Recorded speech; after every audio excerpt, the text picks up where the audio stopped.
Galit na galit itong si Espina sa lolo ni Bubbles dahil pinabayaan umano niya na mahulog ang loob ni Bubbles dito kay Tanggol dahil baka mamaya kakanta itong si Bubbles kay Tanggol at malaman pa ni Tanggol ang totoo nilang gawain na hindi masasamang tao ang kanilang pinatumba.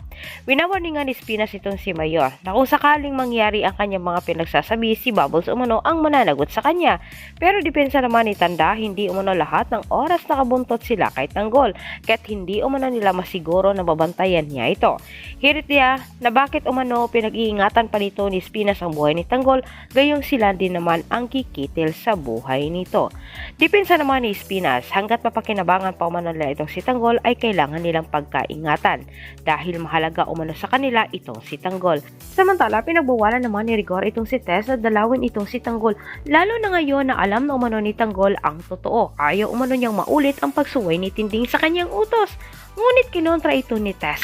Kailangan umano niyang makausap itong si Tanggol at kailangan niyang maipaliwanag kay Tanggol ang lahat. Sobrang nagalit itong si Rigor dahil sinusubukan umano siya ni Tess. Sinabi naman ni Tess kay Rigor, diretsahan niya itong sinabi, wala umano siyang pakialam kung magalit pa sa kanya itong asawa dahil mas pipiliin umano niya itong si Tanggol kaysa kay Rigor. Bagay naman na nagtulak din kay Rigor para pahalagahan niya ang meron sila ni Lina.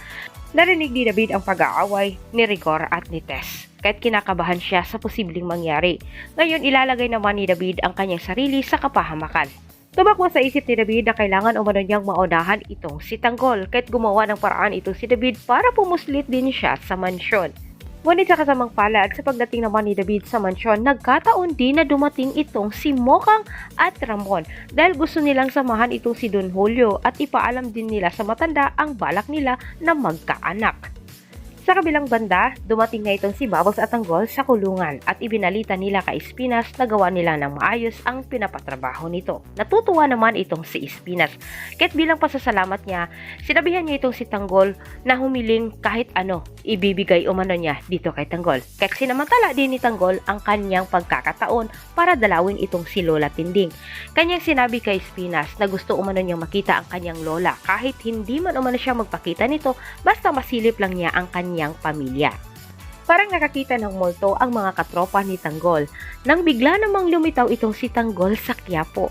Tinanong nila kay Tanggol kung paano nangyari na ito ay nakalabas sa kulungan, pero hindi nagsabi si Tanggol ng kahit anong impormasyon dahil binabawalan siya ni Espinas.